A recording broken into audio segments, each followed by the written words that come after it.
This story isn't about ghosts. It's about something much worse, the kind of horror that hides inside your own mind, waiting for an invitation. It happened to a man named Ethan Rayner, a freelance editor trying to make a living in the heart of Chicago. Like many young professionals, he was on a tight budget, which is how he ended up in room 309, a cheap apartment in a weathered downtown building with a dark past. He didn't know it at the time, but in the 1960s, the building wasn't for residents. It was a mental health facility, a place where troubled minds came to be fixed or broken. One night, Ethan sat hunched over his laptop, bathed in the cold glow of the screen. His specialty was sound design. He was a master of cutting, mixing, and layering audio to create the perfect atmosphere for podcasts. He was working on a file for a client when he caught something strange. It was a faint, almost imperceptible sound buried deep within the track. It wasn't part of the show. It felt wrong. He isolated the segment and cranked up the volume. A cold, raspy whisper crawled into his ears. It said, "Don't listen again." He dismissed it as a prank from his client or maybe just a digital glitch. Annoyed, he deleted the corrupted section, saved the file, and moved on. But a nagging curiosity made him play it back one last time just to be sure. The audio played cleanly, just as he'd edited it. And then, at the exact spot where he'd cut the whisper, a new one appeared. This time, the voice was clearer, colder. It said, "You shouldn't have deleted me." A chill snaked down his spine. How was that possible? He checked the file's history. No one else had accessed it. It was impossible. The next morning, Ethan tried to shake off the unsettling experience. As he was leaving his apartment, he met one of his neighbors in the hallway, an elderly woman named Mrs. Crawford. Her eyes were weary, etched with the kind of tiredness that comes from seeing too much. She offered a frail smile and asked, almost too casually, "You're in 309, right? Has it started yet?" Ethan frowned, confused. "Has what started?" he asked. A flicker of panic crossed her face. She just smiled nervously, shook her head, and hurried away without another word. The encounter left him with a knot of unease. That night, sleep wouldn't come. The silence of his apartment felt heavy, suffocating. But it wasn't silent for long. Every few hours he was jolted awake by a faint, rhythmic sound. Tap, tap, tap, tap. It sounded like an old typewriter clicking away in the next room, but that was impossible. Room 309 was the last unit on the floor. There was no next room. There was only a solid brick wall. The strange occurrences were escalating. Around 3 a.m., he was ripped from a shallow, restless sleep by a familiar sound, whispering. But this time, it was coming from his headphones, which were sitting on his nightstand, unplugged. He froze, listening. A woman's voice, filled with a hollow sorrow, whispered, "He used to listen too," before he jumped. His heart hammered against his ribs.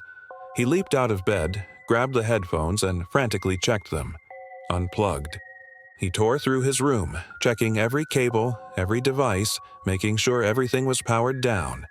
But the whispering didn't stop. It seemed to hang in the air around him, a disembodied voice weaving a tale of despair. He couldn't escape it. It was no longer in the recordings. It was in the room with him.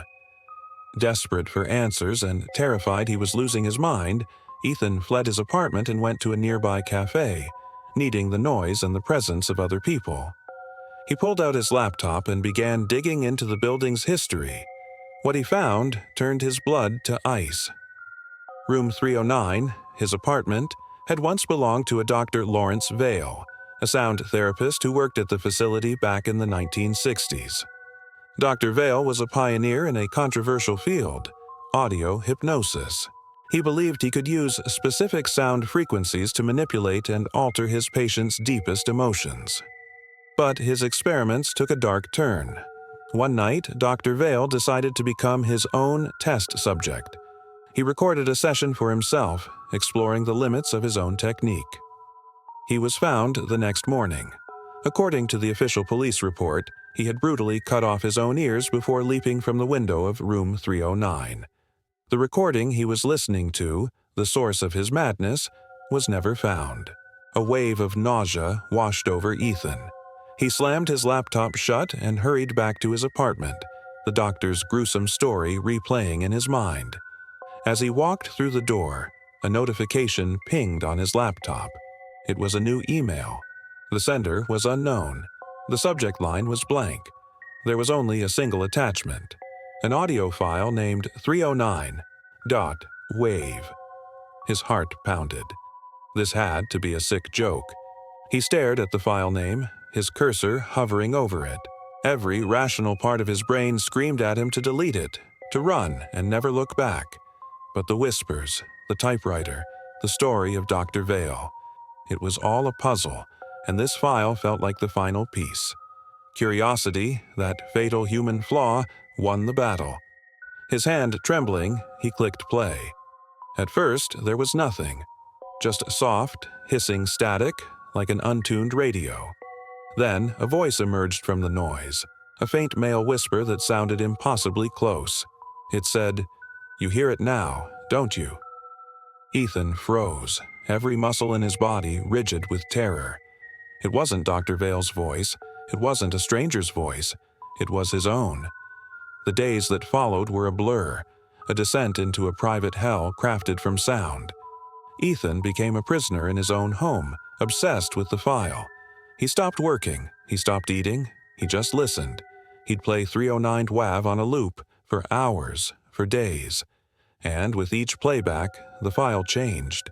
It was no longer just his voice whispering back at him.